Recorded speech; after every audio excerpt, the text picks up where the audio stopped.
नमस्कार विद्यार्थी मित्रांनो, MPSC मध्ये तुम सर्वांचं हार्दिक स्वागत आहे. मित्रांनो, MPSC अपडेटमध्ये एक न्यूज पुढे आली. आयोग PSI शारीरिक चाचणी घेण्यास टाळाटाळ करत आहे. ते कोणती PSI एक्झाम आहे, त्याचबरोबर याचा कट ऑफ किती होता आणि न्यूज काय आपण एवढ्यामध्ये पाहणार आहे. सुरुवातीला न्यूज पाहू. लोकसत्तामध्ये आली आजच्या तारखेला म्हणजे 10 नोव्हेंबर 2020ला निकाल लागून वर्ष होऊ नये, शारीरिक चाचणी नाही आहे. तर बघा, पोलीस उपनिरीक्षक पदाच्या म्हणजे PSIच्या उमेदवारांना शेवटी पदरी निराशाचे का निराशा आपण एवढ्यामध्ये पाहू. न्यूज पाहू पण सुरुवातीला, त्यानंतर रिझल्ट्सकडे जाऊ. तर महाराष्ट्र लोकसेवा आयोगाद्वारे MPSC म्हणजे मागच्या वर्षी पोलीस उपनिरीक्षक पदासाठी म्हणजे PSIसाठी पूर्व व मुख्य परीक्षा झाली. मात्र वर्ष लोटूनही अद्याप शारीरिक चाचणी झालेली नाही. म्हणजे याबरोबर जी कंबाईन एक्झाम होती बघा, त्यामधली PSI परीक्षा फक्त जी पूर्व मुख्य झाली, त्यानंतर शारीरिक चाचणी होत असते बघा, तर ती झाली नाही. त्याच्यामुळे त्यांचं काय झालं, पेंडिंगमध्ये राहिलं. पण त्याचबरोबर जे ASO आणि ST आहे बघा, यांना जॉईनिंगसुद्धा भेटलेलं आहे. मात्र बघा, वर्ष लुटूनही अद्याप शारीरिक चाचणी झाली नाही. त्यामुळे 2000वर उमेदवारांना रुकरुक लागली आहे. विशेष म्हणजे या उमेदवारांसोबत परीक्षा दिलेल्या राज्य विक्रीकर निरीक्षक आणि सहाय्यक कक्ष अधिकारी पदाच्या अंतिम निकालही जाहीर करण्यात आला आहे आणि त्यांना जॉईनिंग पण दिलेलं आहे.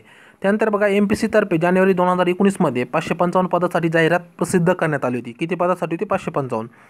यामध्ये 496 पोलीस उपनिरीक्षक पदासह अन्य जागा या राज्य विक्रीकर निरीक्षक आणि सहाय्यक कक्ष अधिकारी पदासाठी होत्या.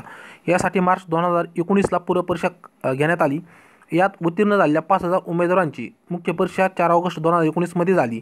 मुख्य परीक्षेचा निकाल हा 2 मार्च 2020 या दिवशी लागला होता. आपण तो निकालसुद्धा पाहणार आहे. त्यानंतर यानुसार राज्य विक्रीकर निरीक्षक आणि सहाय्यक कक्ष अधिकारी पदासाठी मुख्य परीक्षा नसल्यामुळे त्यांच्या नियुक्तही करण्यात आलेल्या आहेत. मात्र पोलीस उपनिरीक्षक पदासाठी शारीरिक चाचणी आणि मुलाखत घेतली जाते. त्यामुळे मार्च 2020ला मुख्य परीक्षेचा निकाल जाहीर झाल्यानंतर त्यांची शारीरिक चाचणी होणे उपनिरीक्षक पदाची प्रक्रिया पूर्ण होणे अपेक्षित होते. परंतु 10 महिने लोटूनही शारीरिक चाचणी झाली नाही. म्हणजे जो रिझल्ट लागला कधी लागला होता, 2 मार्च 2020ला मुख्य परीक्षेचा PSIचा लागला. त्यानंतर त्याबाबत पुढं काही झालेलं नाही. त्याच्यामुळे किती सांगितलं त्यांनी, 10 महिने लोटूनही शारीरिक चाचणी यामध्ये झाली नाही. मेहनतीने परीक्षा दिल्या. शारीरिक चाचणीसाठी सराव सुरू आहे. मात्र लेटन लिप कारभारामुळे शारीरिक व मानसिक त्रास होत आहे. यामुळे मुख्यमंत्र्यांनी लक्ष घालून समस्या सोडावी अशी मागणी मुख्य परीक्षेत उत्तीर्ण झालेल्या उमेदवारांना केली.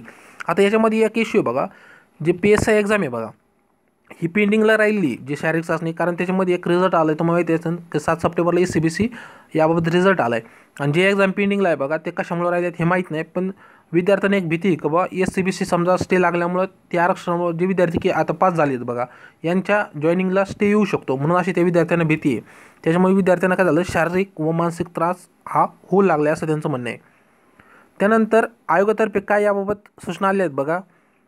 आयोगाने काय सांगितलं, आयोगाचे म्हणजे प्रदीप कुमार सचिव आहे बघा, राज्य लोकसेवा आयोग यांच्यामार्फत न्यूज आली आहे की मुख्य परीक्षेचा निकाल मार्च 2020ला जाहीर झाल्यानंतर, म्हणजे आपण बघितलं 4 मार्चला झाला आहे, 4 महिन्यानंतर आयोगाने सप्टेंबर 2020मध्ये उमेदवारांना सराव करण्याच्या सूचना दिल्या होत्या. मात्र या पत्रानुसार शारीरिक चाचणी व मुलाखतीचा कार्यक्रम आयोगाच्या संकेतस्थळावर लवकरच जाहीर करण्यात येत असून सराव सुरू ठेवावा असे सांगण्यात आले. पण त्यांनी फक्त सांगितलं की तुम्ही सराव चालू ठेवा, आम्ही लवकरच त्याबाबत जाहीर करू.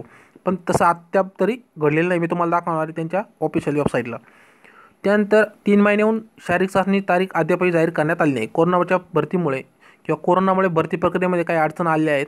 सध्या प्रक्रिया सुरू असून लवकरच शारीरिक चाचणी घेतली जाईल असं सांगितले. पण तारीख वगैरे डिक्लेअर केलेली नाहीत आणि त्याच्यामुळे आरक्षणाचा एक इश्यू निघाल्यामुळे काय झालं, विद्यार्थ्यांना एक भीती झाली.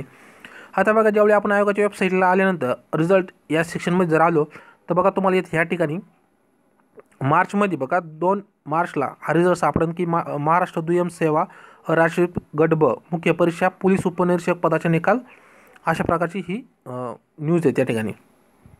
बघा, पोलीस उपनिरीक्षक म्हणजे PSI किंवा पोलीस सब इन्स्पेक्टर म्हणतो, याचा रिझल्ट बघा समोर आहे तुम्हाला. ओपनचा लागला होता 125ला, SCचा लागला होता 103ला. ओपनचा सांगतो, जे मेल किंवा जनरल कॅटेगरी म्हणतो आपण. नंतर STमध्ये जनरलमध्ये हा लागला होता 93ला. नंतर DT म्हणतो आपण, हा लागला होता 115ला. NTVमध्ये 112ला लागला. SBC हा 65ला लागला होता, 108ला लागला होता. NTC जनरलचा 121ला लागला होता. NTDचा 121ला लागला होता. म्हणजे सरासरी 115 125च्या दरम्यान हा रिझल्ट लागलेला आहे. त्यानंतर बघा, जे मेन म्हणतो आपण फिजिकल ते शेड्यूल म्हणतो आपण, जे PSIचं आहे बघा, तुम्ही तर ऑफिशियल वेबसाईटला गेले तर या ठिकाणी तुम्हाला काहीच सापडणार नाही. फक्त 2018चे जे शेड्यूल होतं बघा, PT म्हणतो आपण, तर त्याचं शेड्यूल तुम्हाला म्हणजे फिजिकल टेस्टचं शेड्यूल तुम्हाला पाहायला भेटेल. मग 2019चं जे विद्यार्थी कंबाईनमध्ये PSI झाले आहेत बघा, तर त्यांचं शेड्यूल अजून आत्तापर्यंत तरी आजच्या डेटपर्यंत तरी आले नाही, पण आयोगाने सांगितलं की ते लवकरच जाहीर करू. तर मित्रांनो, ही छोटीशी नोटिफिकेशन होती मित्रांनो. तर तुम्हाला आजचा व्हिडिओ कसा वाटला कमेंट करून सांगा. जर व्हिडिओ आवडला तर व्हिडिओला लाईक करा. काही जर इश्यू असेल तुम्हाला व्हिडिओमध्ये सापडले असेल तर बिनधास्तपणे कमेंट करून सांगा. तर व्हिडिओ जर आवडला तर व्हिडिओला लाईक करा. चॅनलला सबस्क्राईब केलं नसेल तर नक्की सबस्क्राईब करा. भेटू नवीन व्हिडिओमध्ये. तोपर्यंत सर्वांना जय हिंद, जय महाराष्ट्र.